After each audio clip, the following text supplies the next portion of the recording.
Philippines kayo, opisina kami doon. Kaya kung kailangan nila tulong, makakatulong din. Opo, kaya Kahit may mga opisina kami doon. Opo, kaya ako natatanong, Senator Villarman, kasi yun po pagka yung nakaabang silang lahat na mapapanalunan na house and lot. Kakaiba, ang laki kasing opportunity mo magkaroon ng sariling bahay, ang laki-laki ng susi. Kaya bilang pag nandiyan kami, yun ang naririnig namin sa lahat na ayaw nila umalis because may house and lot. Lumuduha eh. Opo. Kasi hindi na sabihin mga OFW, hindi sa amin na magsa-down payment, tapos nabuulog. Sila hindi na mabuulog. Yung sinasama nila sa Western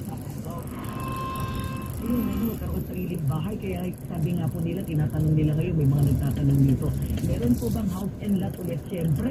Meron, taon-taon. Yun ang signature eh. Forward sila doon. Opo. And ano rin Pero marami din na ibang presyo na para makalasan ka na sari-sari ito. Yes. Yung ibebenta mo sa sari-sari ito. Mga kailangan mo sa bahay ng mga appliances. Kasi may all day, all home kami. Tapos may mga offersityo, binibigay ng aming sponsor na petrol. Opo. Kaya maraming premyo lahat mapapakinabang. Ito po, meron nagsabi dito, Senator Villar, meron siyang napanalunan na pangkabuhayan showcase doon pa lang daw, nakapagtayo siya ng negosyo. O, ayun o. Oo. Pati sari-sari store, nakakatayo kayo, meron ka ng tinder. Opo. At usually, madalas pag nandito na yung mga OFW na magsa-celebrate ng Christmas sa Pilipinas, kasama na mismo sila, hindi lang ang buong pamilya, di ba, Senator? Yeah. Every November too eh. Every November. Okay. Kaya marami ring OFW na naandito. Opo. Sa panahon ngayon, Senator Villar, ma'am, na alam naman natin ang pinagdaanan natin ng pandemya dito. Everybody naman ay hinagupit ng pandemya ng COVID-19. Sa inyo po, from your end sa Villar Foundation, kumusta po ang monitoring ninyo sa ating mga kababayan o FW at yung kanilang mga nakita ninyo kaunahin ng pangangailangan? Yung mga OFW na, pandemya, hindi na sinuwi eh.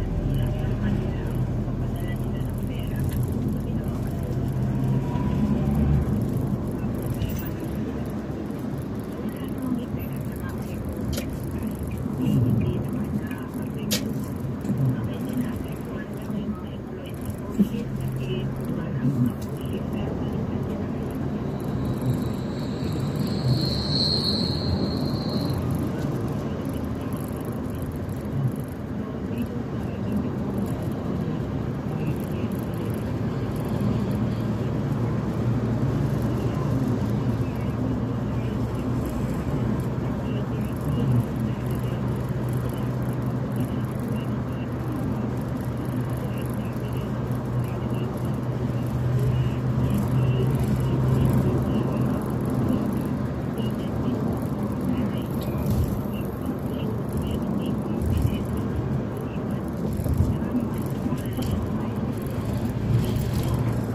napakalaga. Lalo na kasi pag sumasapit ang Christmas sa Senator, napakahalaga ng kabilang pelikula. Pero syempre, dapat talagang yung time and money meron para sa negosyo. Ano, Senator? May future tayo para pag nag-retire na yung aso mo, naman doon may ginagawa. Ayan. So, mag-register and then pwedeng mag-lock in na qualified ay mga OFW and family. And bakit? Senator. Kamusta po sa Senado, Senator Villar? Okay naman kami. Babalik na kami doon. Diba? Break kami ng 1 month. So, end of October hanggang May 1st week of November. Balik na kami sa Senate.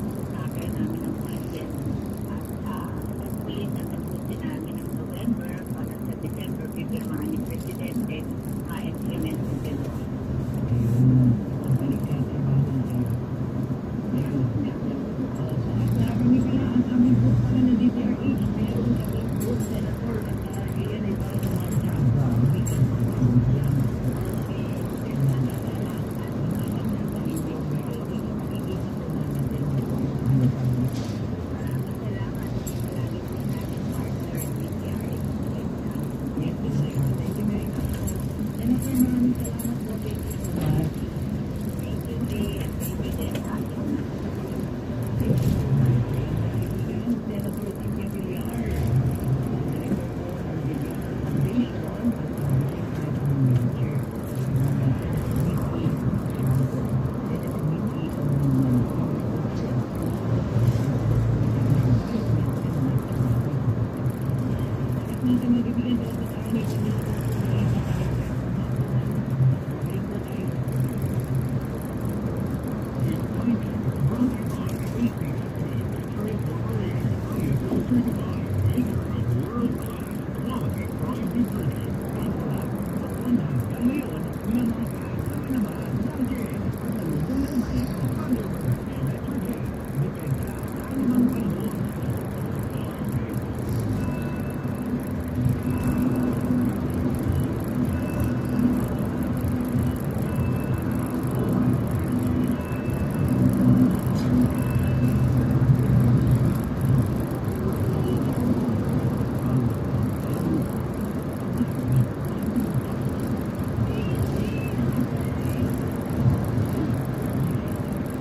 nito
naman nagpapabilis ng pagpapaputi ng balat. Kaya naman ang White Rose Papaya, clinically proven magpaputi in as early as 7 days with regular use.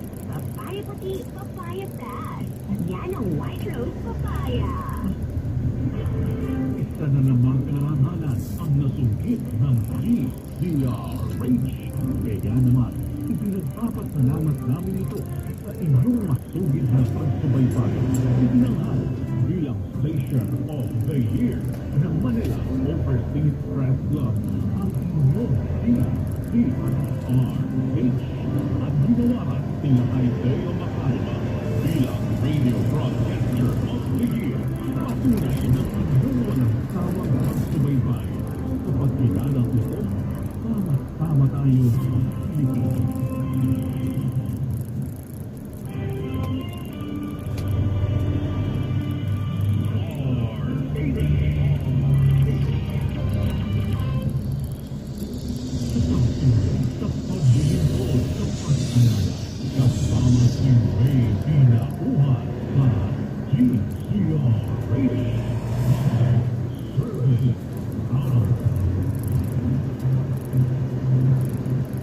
Oras natin, 35 minuto na po makalipas ng alas 3 ng hapon.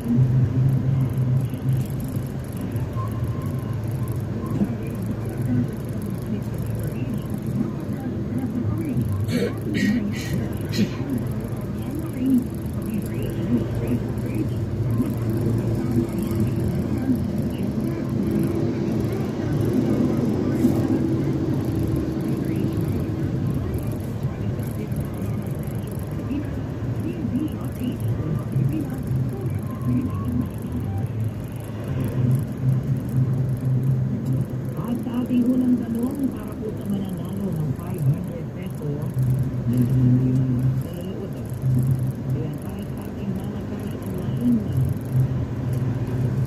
ito, yung labi ng isang Filipino o Pinay o FW, dumating po kanina Aquino International Airport. Ito yung talagang kikilalanin mo, dahil doon sa yung kanyang trabaho, hindi niya iniwanan yung kanyang amo, di ba? Habang ito yung kasasayan mo moral guerra dyan sa Israel. Okay? So, ano yung nila? Ano kung nakinawin?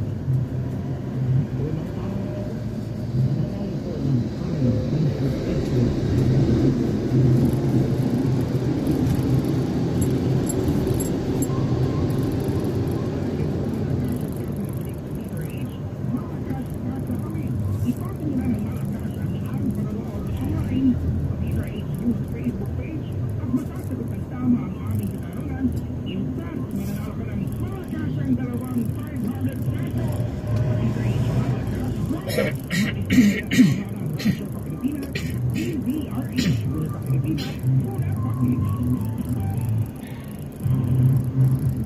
Ayan, bigay niyo sa akin yung pangalan na para dun sa ating unang sagot. Bago sa ating napakahalagang pasasalamat, siyempre panawagan po dun sa nawala na nakita na. Ako nakakatuwa naman. At least nakita na. No?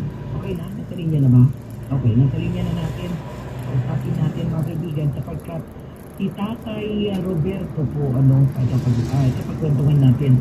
Kasi yung public service test natin dyan po sa Manila North Cemetery ay lumapit sa atin yung isa sa mga anak. Ito po si Tatay Roberto Duquilla. Siya po si Tatay. At siya po yung lumapit yung anak niya. Ang pangalan ng kanyang anak ay tama ba si Kuya Cesar? Ayan, si Kuya Cesar Duquilla. So lumapit po dun sa ating public service desk ng DCH Operation Tulong Oklang Ligtas Undas 2023 yan po sa Manila North Cemetery para ipanawagan sapagkat ang kanyang kwento hinahanap nila baka nasa loob ng Manila North Cemetery yung kanilang tatay dahil may demensya po itong si Tatay Roberto sinamantala na hindi nakatingin yung kanyang mga kaanak pumuslit po ng bahay. Tapos nakita po nila sa CCTV na sumakay po ng jeep at papunta sa way ng Manila North Cemetery. Kaya ang ginawa po, sinundan po nila yung kung ano yung nakita sa CCTV. Kaya naghanap po sila at nakita yung ating public service desk. Lumapit doon si Kuya Cesar. Tama ba? Anong pangalan ng anak? Kuya Cesar. Ayan. So, siya ba yung lumapit sa amin o iba pa ito? Siya mismo? Iba ito. So hindi si Tatay Roberto ito. Duquilla. Okay, so ito kung si Tatay Roberto Duquilla ay nawala nga po. So, November 3 po nangyari yan dahil po sa tulong po ng panawagan at maging yung ating pag-post, ating pong page, ating social media platform ng DCRH Operation Tulong. Gamit po yung ating DCRH Operation Tulong social media.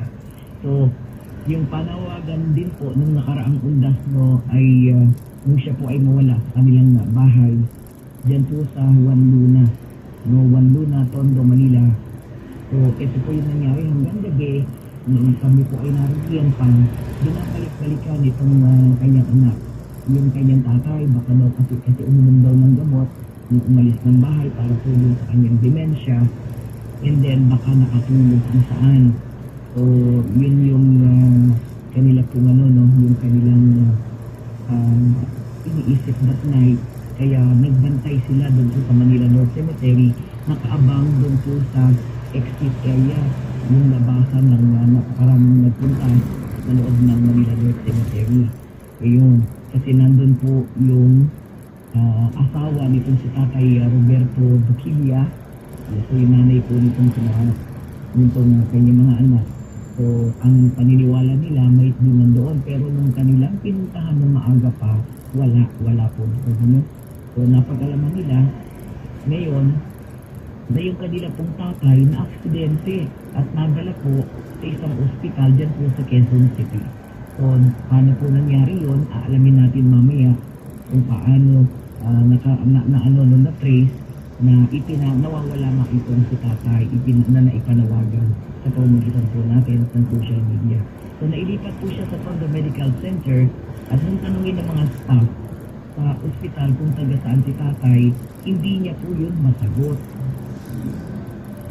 Oo, kasi po, meron nga pong dementia, So, hindi po niya masagot, pero nung tanungin na ito kung ano ang buong pangalan, yung pangalan po nabanggit. So, sinerch niya agad sa FB yung buong pangalan ni tatay at sa post po ng DCRH Operation Tulong nakita yung pong detalye. Kasama yung full name, yung description, at ano po yung huling suot ni tatay. So, nagtugma po doon po sa kanya pong mga description na nandiyan na po siya sa ospital. Kaya agad na natawagan po yung pamilya. So ngayon po si Tatay Roberto nagpapahinga na at inoobserbahan po ng kanyang mga anak. So sinong makakausap natin dito? Oo, sino yung makakausap natin? Okay, standby lang. Alamin natin at makipagkwentuhan tayo kung sino yung ating makausap kung available na yung kanyang anak. Ang alam niyo po yung may mga pagkakataon na sa sa ganyang pagkakataon kasi siyempre sinusundan kung saan po yung CCTV. So nung sinundan nila, meron naman nagsabi nandun sa Manila North Cemetery daw, meron daw isang kakilala na nakita si tatay. Kaya lang po, nung dinala daw po dun sa rescue area unit ng mga nag-volunteer, nagpupumiglas daw po itong si tatay. So yun yung kwento. Nagpupumiglas kaya hindi nila na-hold. Kaya alamin natin yung kwento, paano napadpad at paano siya na-aksidente. Diba? Okay, mamaya po, standby lamang. Oras natin, 43 minuto na po makalipas sa kalis-stress ng hapon. Sandali po lamang. Babalik po tayo sandali lang. Ang balitang ito ay hatid sa inyo ng ACS Manufacturing Corporation, ISO certified, maker of world-class quality Pride detergent. Sa panahon ngayon, ikaw ba'y sigurado, ikaw ba'y protektado, ang pamilya ay issue mo. Yaman na pamilya, issue mo. 99.9% of bacteria and virus tested. Believe ang mga eksperto sa Philippine Nurses Association.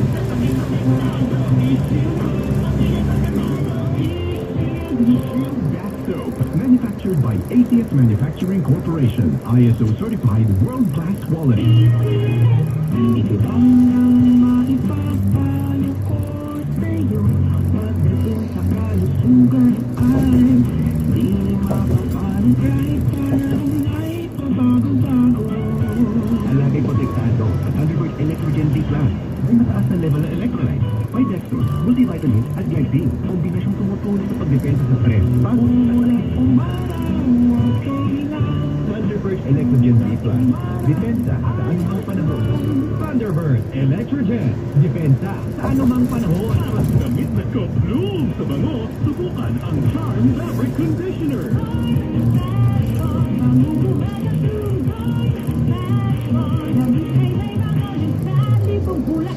Charm Fabric Conditioner with Stay Fresh Technology. Damit ay ka-bloom sa bango.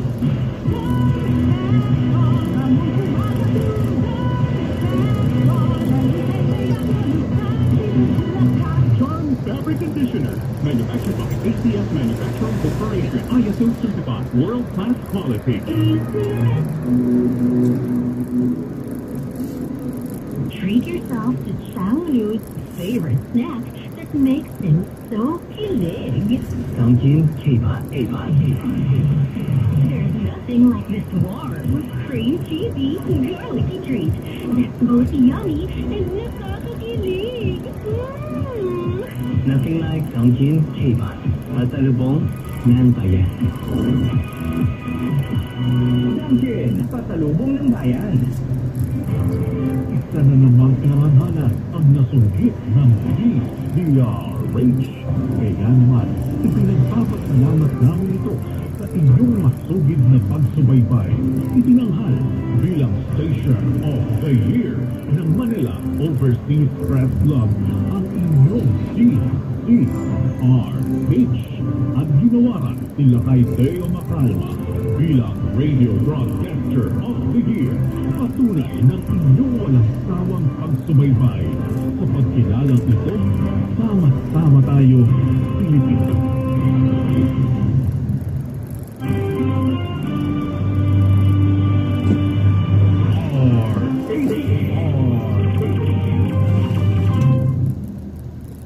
Sa pagtulong, sa paglilingkod, sa pag-alalay, kasama si May Pinauhan sa GCRH Public Service Hour.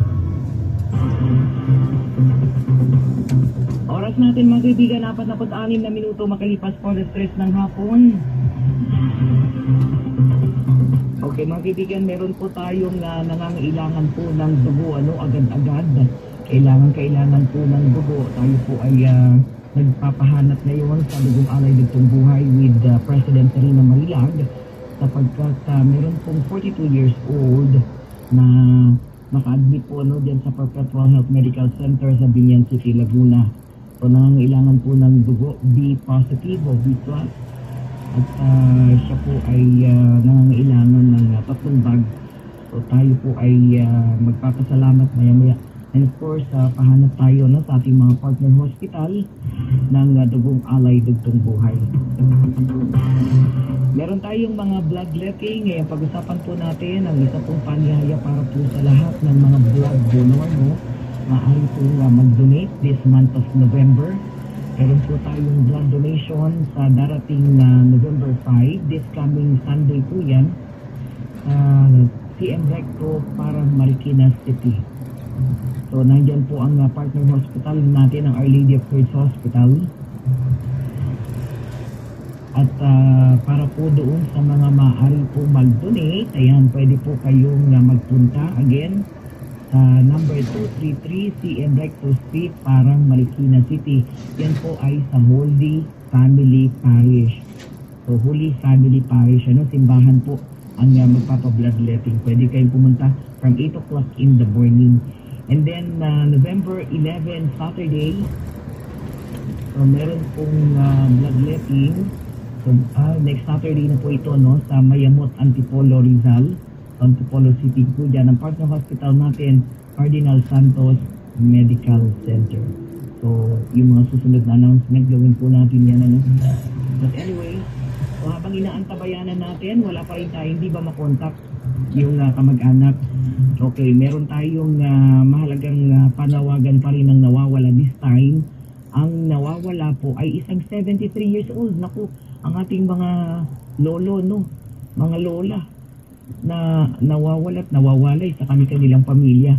Pero ang nakakatuwa lang, every now and then tayo po ay nakakatulong ng malaki sa pamamagitan po ng ating programa, ng ating pagtulong sapagkat natatagpuan po sila, no? So, ito po, ating pong missing person ngayon, isang 73 years old from Barangay Longos, Malabon City. So, ito po ay nawala October 31, aba, nung katapusan lang. So, diyan po sa Angono, Rizal, papunta ng Longos, Malabon para daw makipagkita sa kanyang anak. Dahil, kumandidato na barangay kagawad nung eleksyon po. So, alamin nga natin, kausapin natin ang kanya pong anak.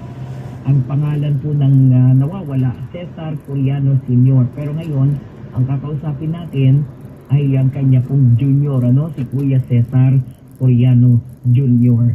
Magandang hapon sa iyo, Kuya Cesar. Good afternoon. Magandang hapon din po sa inyo, sir. Maraming salamat po sa inyong programa. At malaki po ang tulong nito upang mahanap din ng aking tatay. Okay. Oo. Si May na lang po ito, ha? Si May. Yeah, mukhang boses ko mukhang lalaki, no? Kasi mukhang opo, Kuya Cesar, 73 years old, si Tatay Cesar, so si senior. At sabi nyo, October 31, anong nangyari? Bakit umalis ba ng bahay? Tinakasan niya yung isang kapatid ko dahil nalaman niya na nanalo ako as barangay kagawa dito sa Longos, Malabon. So na-excite siya. Hindi siya nagpaalam dun sa kapatid ko na pupunta siya rin kasi hindi na talaga namin siya pinaalis ng bahay dahil nagawa ng 2 beses na siyang naligaw. Kaya hanggat maaari, nasa loob na rin siya ng bahay. Kaya alam niyo naman po ang mga tatay, minsan matigas ang ulo. Diba? Kaya ginawa niyang pumunta pa rin dito, pinilit niya pa rin pumunta. Ang problema, naligaw-ligaw siya kung saan siya napagpag. Opo. Meron na rin po ba siyang kalimot? May dementia? Yun po ang namin kung ano. Kasi pagkausap mo naman po siya, alam niya po lahat eh. Alam niya po. Oo. Pero siguro po, inaabot na rin po siya ng dementia, gawa ng katandaan. Opo. Pero wala pa po. Ito pa lang po yan. Ito pa lang po. So first time na hindi na umuwi since October 31, tapos dun sa pupuntahan, hindi dumating dun sa... Hindi mo ito nakarating ako. Sa kapatid po ninyo. Oo. Ano po ang suot niya nung umalis po ng bahay? Nakapula po siya na t-shirt na may konting kulay blue. Nakamaong na pants na blue. Naka-slipper na beachwalk. Yan po ang kanyang suot nung umalis siya ng bahay. Opo. Tapos, yung suot niya na yun, sinong nakakita ba sa kanya nung... Wala ba CCTV? Hindi din yung mga pinsan ko po, at saka yung isang chewing ko na pinagpaalaman niya na alis siya. Pero ayaw din siya paalisin kasi nga hindi na alam ko yung sabi ng tatay ko, alam niya raw, ito lang daw yung mga baan, ito raw yung pupuntahan niya, alam niya raw. Hindi naman alam ng chewing ko na naligaw na ng ilang beses at tumuloy. Okay. So may pagkakataon na naligaw na. Opo. Pero nakauwi naman, siyempre. Nakakauwi po siya, opo. So ito lang po yung last, ito yung huling, na insidente na kung saan siya napunta po siya ngayon sa Fairview, sa may Sandigan Bayan, sa Barangay Silangan. Kagabi po, habang binabaybay ko po yung chair, dahil hahanap ko sa kanya, Kahit saktong pag-uwi ko naman ng mga alas 8 o alas 9 ng gabi, may tumawag sa akin na taga-barangay Silangan na tinatanong nila ko anong pangalan ko. Sabi ko, Cesar. Tama nga yung sinasabi ni tatay. Ikaw yung kala namin. Kasi pareho nga kami ng pangalan. Akala nila, binibiro sila ng tatay ko. Sabi niya, ikaw pala yung junior, senior pala talaga siya. Opo, sabi ko gano'n. So doon napadapad. Opo. So nung pinuntahan ninyo, doon kayo nagkita? Hindi po. Dahil sabi nung medic ng barangay Silangan, hindi pwedeng magbiyahe si tatay. Sabi na, sila na mismo yung ginamit nila yung ambulansya ng barangay Silangan upang madala dito sa barangay namin. Sa Malabon. Kaya maraming salamat doon sa pamunuan ng barangay Silangan dahil hindi po nila pinabayaan yung tatay ko. Ay, Maraming salamat po sa akin. mabuti naman. So ilang araw na nawalay sa inyo? So, almost 2 to 3 days. Ngayon, pag 3 days na sana kaninang 11 a.m. Pero na nawawala. pero at least so kumusta? So nung naihatid sa inyo, kumusta? Ano sabi ni Tatay Cesar? Tinanong kasi may may mga galos siya, may pasan siya sa mukha. Oo. Na, sabi ko,